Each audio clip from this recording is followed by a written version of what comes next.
High বন্ধুরা, আজকে আমি বটবটির ঘন্ট বানাবো। তাই বটবটিগুলো কেটে সিদ্ধ করে নিয়েছি। হাফ আলু ছোট ছোট করে কেটে নিয়েছি। আর মশলা নিয়েছি একটু 1 চামচ মতো আদা গ্রেট করে নিয়েছি। হাফ টমেটো নিয়েছি, নারকেল নিয়েছি। আর ফোড়নের জন্য গোটা গরম মশলা, তেজপাতা, শুকনো লঙ্কা ফোড়নের জন্য, আর জিরে ফোড়ন দেবো। এটাকে আমি ভালো করে মেখে নেবো, ম্যাশ করে নেবো। কারণ সিদ্ধ করে নিচ্ছি, সিদ্ধ করে এবার এটাকে ম্যাশ করব। অল্প একটু নুন দিয়ে সিদ্ধ করেছি।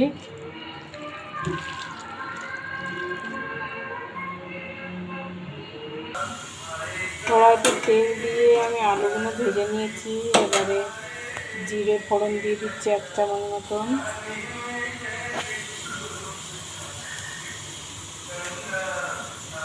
এক চামচ মতন জিরে ফোড়ন দিয়ে দিলাম। শুকনো লঙ্কা দিয়ে দিলাম, তেজপাতা দিয়ে দিলাম, গোটা লবঙ্গ, এলাচ, দারচিনি দিয়ে দিলাম।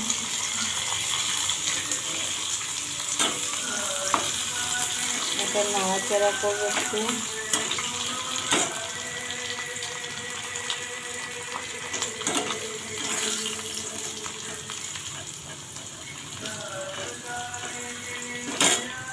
আর বটবটিটা আমি এইভাবে মেখে নিয়েছি।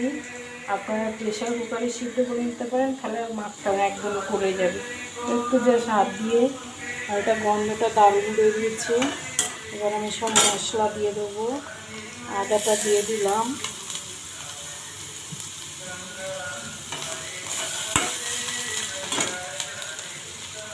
নারকেলটা খানিকটা দিয়ে দিচ্ছি।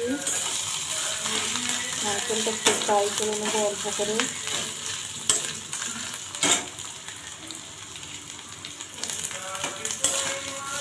আর একটু রেখে দিয়েছি, পরে দেবো লাস্টের দিকে। এবার টমেটোটা দিয়ে দেবো।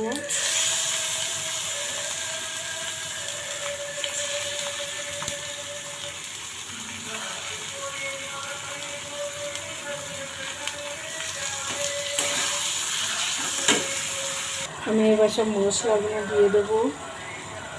ধনে গুঁড়ো দিয়ে দিচ্ছি এই ছোটো চামচে 2 চামচ মতন।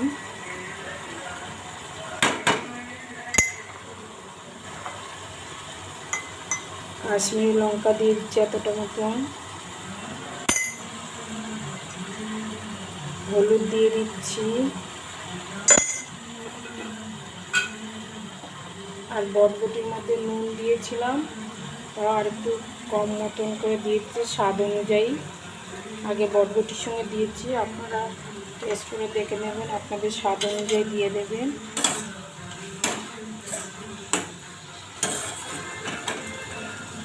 এটা একটু ঢেকে দেবো, একটু আলুটা হয়ে গেলে তারপরে বটবটিটা দেবো। দেখুন মশলাটা কষা হয়ে গেছে, আলুটাও সিদ্ধ হয়ে গেছে, খুব সুন্দর কালার বেরিয়েছে, খুব সুন্দর গন্ধও বেরিয়েছে। আলুগুলো সব সিদ্ধ হয়ে গেছে। এবার আমি বটবটিটা দেবো। বটবটিটা মেখে রেখেছিলাম দিয়ে দিচ্ছি।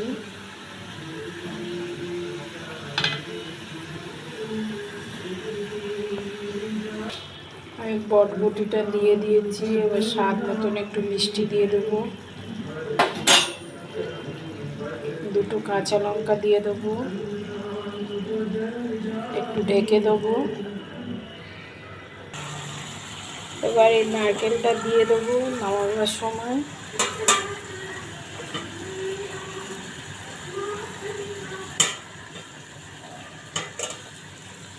আর একটু ঘি দিয়ে দেবো, 1 চামচ মতন ঘি দিয়ে দিলাম। এটাকে একটু নাড়াচাড়া করে নামিয়ে নেব। হয়ে গেছে আমার বটবটি ঘন্ট।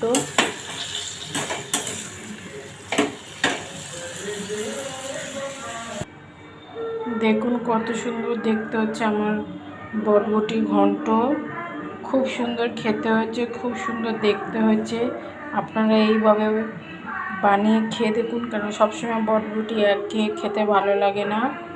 দারুণ খেতে।